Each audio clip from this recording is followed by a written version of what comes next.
Welcome, my son. Welcome to the machine. This is the Mafia Minute, where the machine never stops because it's always Bills o'clock.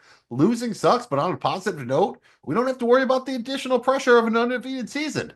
So we've got that going for us, which is nice. I'm Magnum Mills here with Jamie G to do yet another episode of the Mafia Minute presented by CZGAP Fantasy Football. Thanks for checking out our show. You can find us wherever you get your pods and on YouTube. We're on social media at CZGAPFF and on the World Wide Web at MafiaMinute.com. Very easy to remember those things, just like the flaps. Follow, like, and please subscribe if you had fun. Please remember the thumb. Jamie G, I know you're not going to be as hyped as last week. I know you were at the game. How are you doing, a little bit of post 24 hours after the game? I'm okay. I think we're going to be okay. And actually, believe it or not, I think the Bills were slightly due for a little bit of a letdown type game. I mean, they've been absolutely steamrolling people the last couple of weeks. And look, man, it was only a matter of time until some of the kinks in the armor with the plethora of backups we've got playing on defense got exposed a little bit. And it was only a matter of time before they got into a little bit of adversity on the road. It was a tough spot for them, I think, coming short week, another game in the rain in a pretty crazy spot there in Baltimore. So I think in the long run, the team will actually be better because of this. I think it's a really good learning exercise for them. And just knowing the type of people in the locker room and the type of coaching staff that they have, I really believe that this is going to be something that fuels this team and sparks them. We've seen it in the past with McDermott and Josh Allen led Buffalo Bills teams where sometimes they take it all the way to their backs up against the wall, and it's like, dude, you can't lose again for the next 8 weeks in order to make the playoffs, and somehow they do it, right? So I think they're going to be okay here. Look, man, it was an ass whooping, right? Like, let's just call it what it was. But I think there was some parts to this game where they had their chances and they let it slip away. They could never really get comfortable, get in a rhythm, dictate on offense what they wanted the defense to do that they were forcing, and they could never really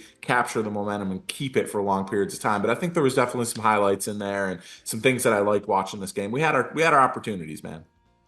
You did. It did not start off on a necessarily great note, but there were still a couple of things to talk about. And mostly we're going to be looking at the game here, but we're going to call the post-game press conference as a little bit of news. So we have something for our Bills on parade. Our news kind of focusing on Josh Allen's post-game press conference here. He basically said the Ravens had a good plan and that they played with more urgency than the Bills. I think that is true and pretty apparent. Who do you put the blame on for that? Is that the coaching staff? Is that the Bills? Did they just look past it a little bit because they were buying a little bit too much of their own hype? Where do you think that came from? Let's be honest, man. We're going up against a borderline desperate Ravens team here who were 1-2. They lose this game. They drop to 1-3 when you got the Steelers that are 3-1, like in their own division. I think that really they needed this game. I hate to say needed it more than the Bills, but I think that's really where it came from. I think the Bills had a plan and it unraveled so quick, and they really haven't had to face that type of adversity yet this season.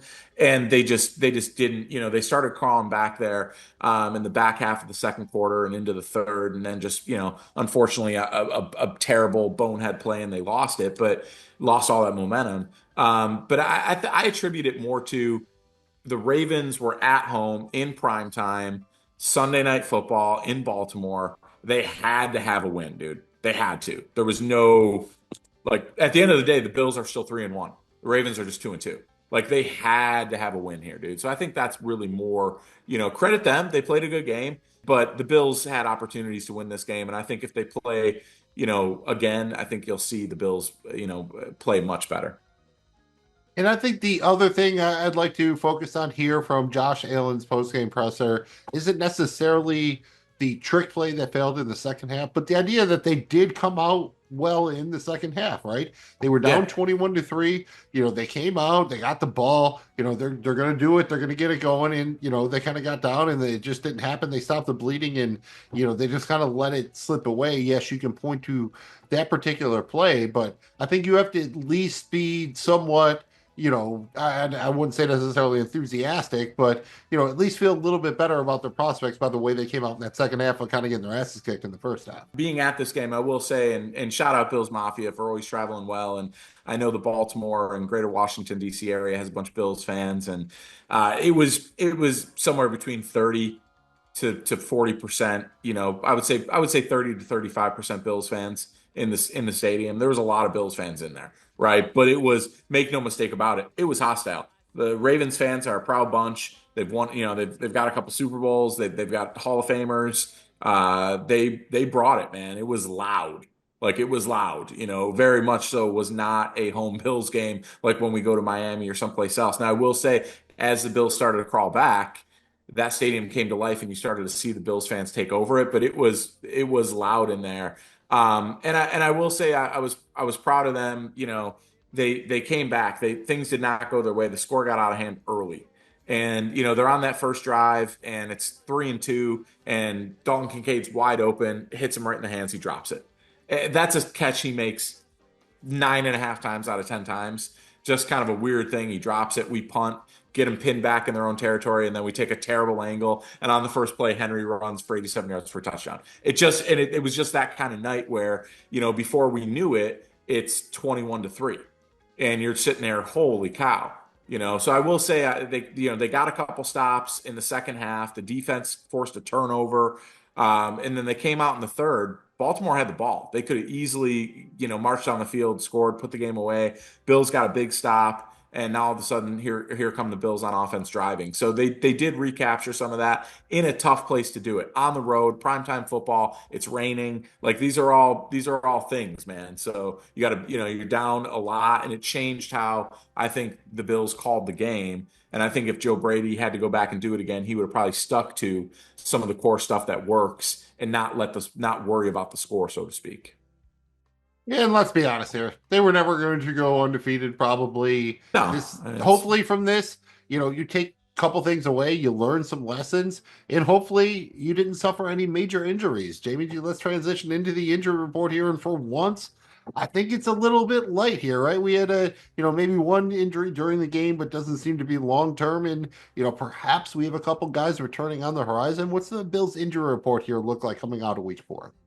Yeah, luckily dodged a scare. I was very scared when I saw Khalil Shakir limp to the sidelines, but he played through a little bit of an ankle injury. Bills coach Sean McDermott said Shakir is very sore, and that they'll take it day to day with him this week. I expect him to play this coming Sunday against Houston. The guy's tough as nails. He finished the game. He looked fine. Made a big play down the sideline. So I think he's going to be all right. But that we kind of dodged a bullet there. And then Taylor Rapp left the game with a concussion. Big hit with Travis Henry on the sidelines, and he'll have to clear the concussion protocol before returning to play. We're considering him questionable for Week 5. I will say Cole Bishop stepped up and played okay in his absence. It was nice to see the rookie on the field. And then last but not least, Terrell Bernard, TB. Seems like he's going to be out again for Week 5, although Coach McDermott said there's a chance he could start practicing this week. I think that's really encouraging. Teron Johnson, again, outside chance of suiting up. My guess is that he doesn't play again, though, and they decide to sit him one more week. We'll have to see, but nothing major coming out of this one. Knock on wood, Mills.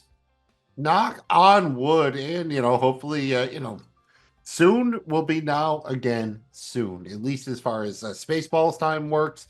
Let's move into our game review, starting with our final score prediction. Jamie G, you took an L on this one. I don't think that's a big surprise. You had the Bills winning 24-20.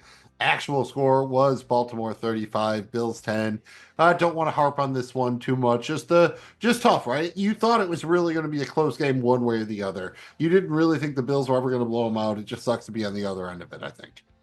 Yeah, and let's be real. I mean, the Bills had an NFL record for 44 regular season games, 44 straight regular season games. That dates back to over 3 years of not losing a game by more than 6 points.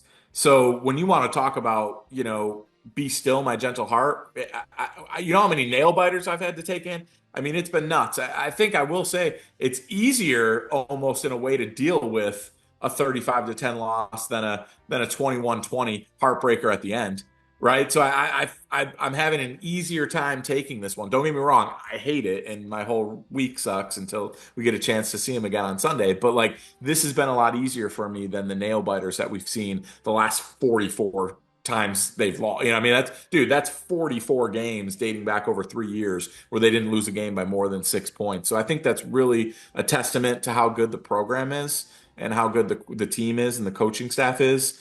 Yeah, sucks to be on the losing end of this. We blew out people 2 weeks in a row on prime time and then got blown out on prime time. So I'll say the score wasn't quite indicative of how that game went. I think a play or two here or there, everything's different, but that's football, man. They lost, they took a butt whooping, and I think they'll learn from it, be better, and it's on to Houston, baby. Let's go. Yeah, that's a nice transition into the kind of by the numbers review here. And I should point out that the program from 1993, I believe, awesome football movie. You got Omar Epps in Yes. there, you got Jimmy Kahn in there, a very good one. In Jamie G, we maybe sell Derrick Henry a little bit short. On that long touchdown run, he reached about 21.3 miles per hour. That's the fourth fastest speed by any ball carrier this season. That's pretty monstrous. And since 2018, Derrick Henry has reached a speed of 20 miles per hour or faster 27 times.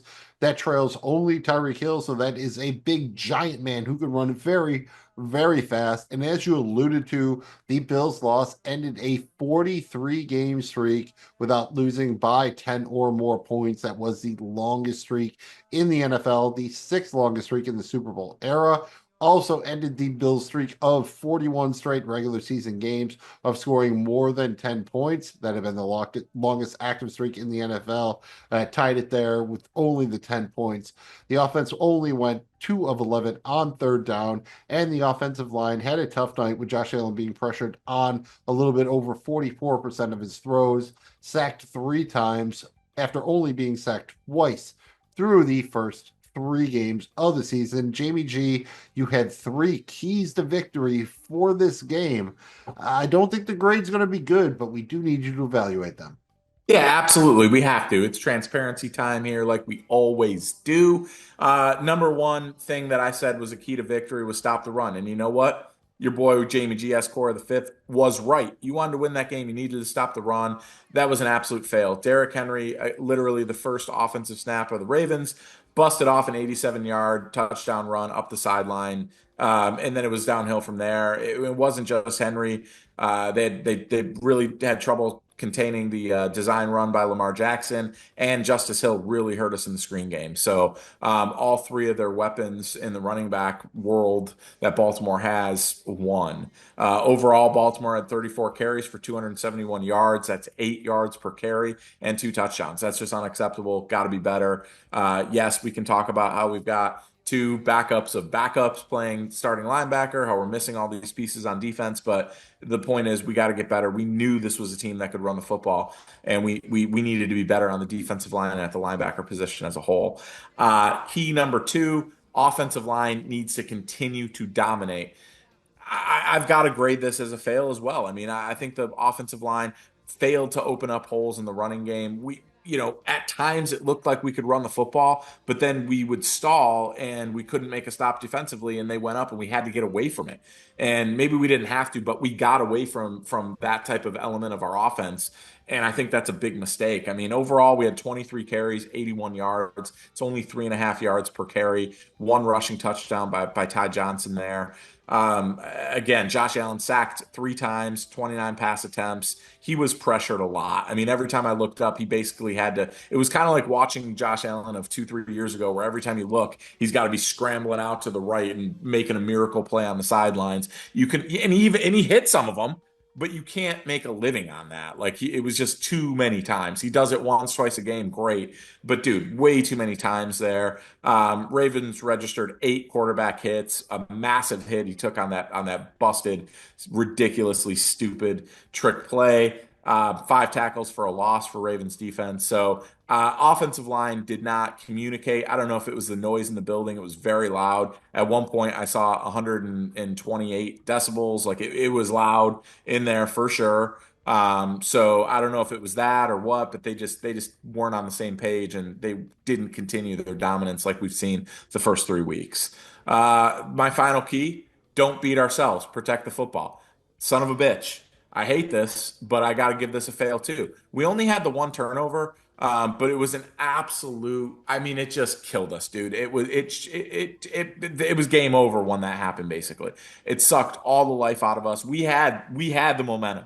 We're driving down the field. I think we score on that drive. I think it's 17-21. Now it's a totally different ball game. Instead, we make that fumble, and now it's 28-10, and the game's over. It just I was in the stadium, dude. It just there was no more life. Like we gave everything. It was just done. So I think that was such a bad one. And there was one or two plays where Josh was really pressured, getting hit, stuff like that. Errant throws where he could, there was close to an interception there. So just not a clean game. We didn't, we also missed a field goal. I know that's special teams, but that's also beating your damn self. You're taking points away. So I just think that's we got to give it a fail there, man. Frustrating that we failed on all three of these, but that's the type of stuff where, we call these keys to victory out. If you don't get one of these right, you're going to have a hard time winning a football game and even keeping it close against a good team. And Jamie G, I don't know if you reached a little bit too far with any of your predictions. You were coming in hot. I thought your model was pretty mild. I didn't think that you went too far, but unfortunately, I don't think your Miss Cleo average looks too good this week, does it? Pretty bad day for your boy Jamie G here. My mild was Josh Allen to throw one passing touchdown. That's pretty much a guarantee every week, right? Didn't happen this week. He got close with Shakir, but we just honestly we didn't really get in the red zone. I think we were in the red zone one time. We got a touchdown. So we just didn't really get in the red zone enough to even get those points. So tough sledding there, Mills. Can't believe that's a fail, but it is. Medium was Khalil Shakir extends his streak. Um, and gets to 30. Would have been, this is kind of a fail, but also slight win. Let me explain. We'll mark it a fail for the sake of bookkeeping. Would have been a tough catch. He did get 4 out of 5 targets for 62 yards. He didn't extend his streak of catching everything. He did miss one. However, Mills, he did set an NFL record for most consecutive. So I'm going to give him the credit for that. So it's kind of a I said he'd get there. He did, but he didn't. So it's a fail, but it's a light fail. It's a very soft fail. I came in hot, Mills. I came in hot, buying into my number one key to victory, and that was contain Derrick Henry. Keep Derrick Henry to under 50 rushing yards. I've seen the Bills have success against him. Against the Titans, I've also seen the Bills fail miserably at stopping Derrick Henry against the Titans. He's been a tough match for us for a long time. I thought that under 50 yards, Bills would win. Guess what? This was an epic fail. Got them both wrong. Henry racked up 199 rushing yards, including 87 on his first carry.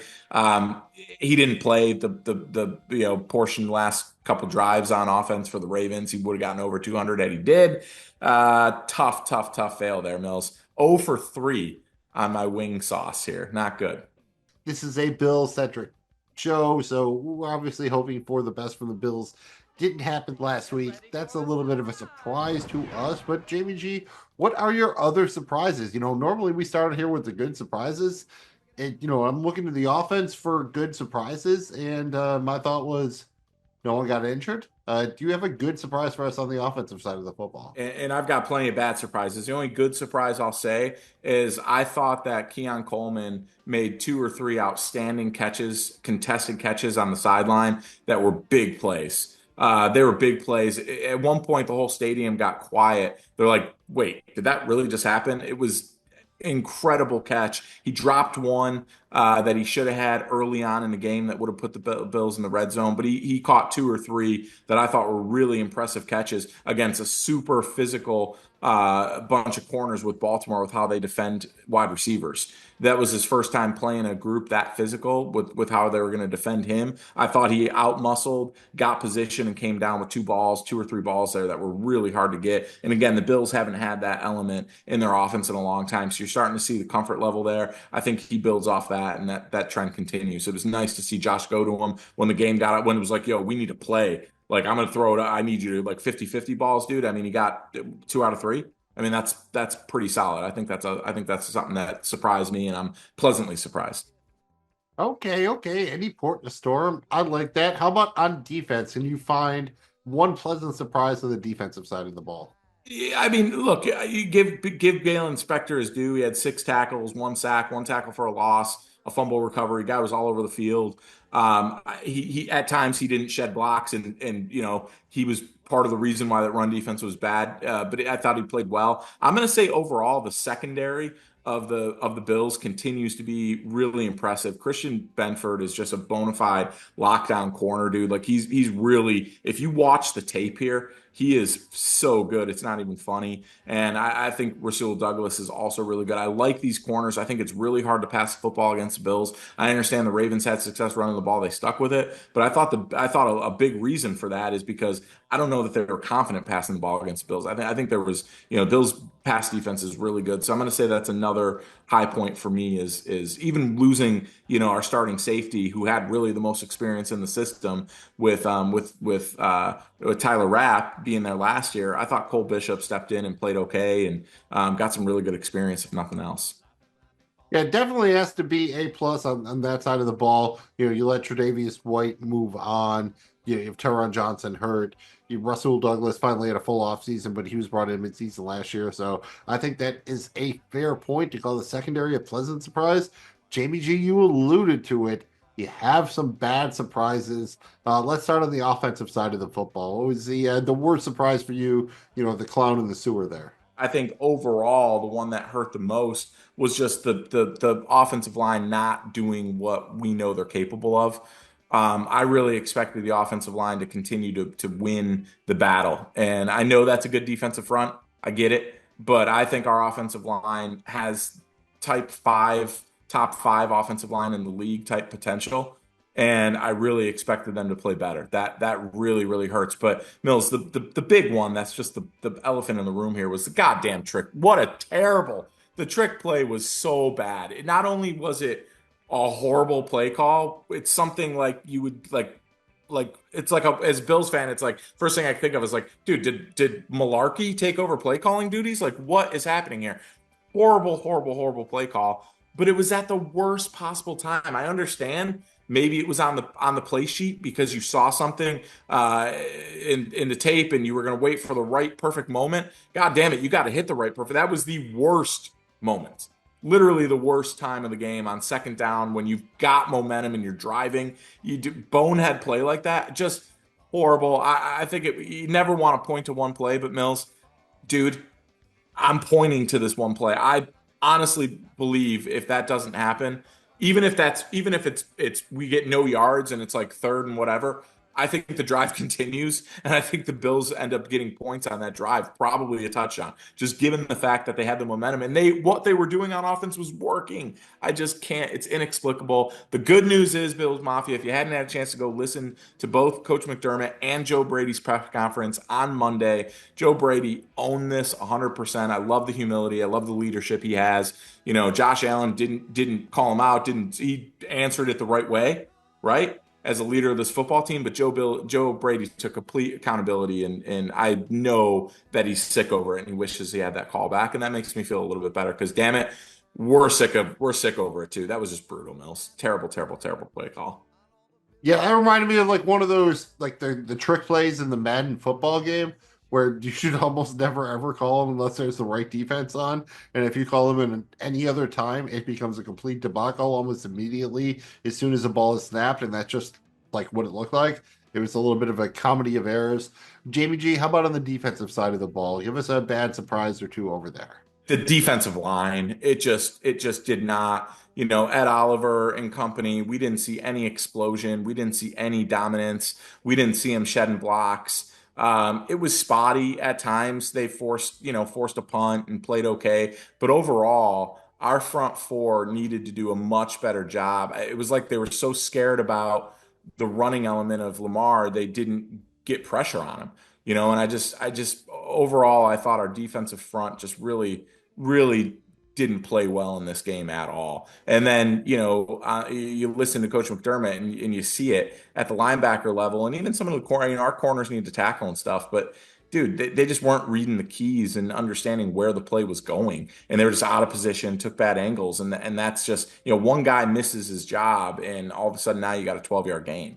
So it just we didn't win up front defensively, and I think that's really the biggest disappointment. Yeah, unfortunately, kind of brutal all the way around.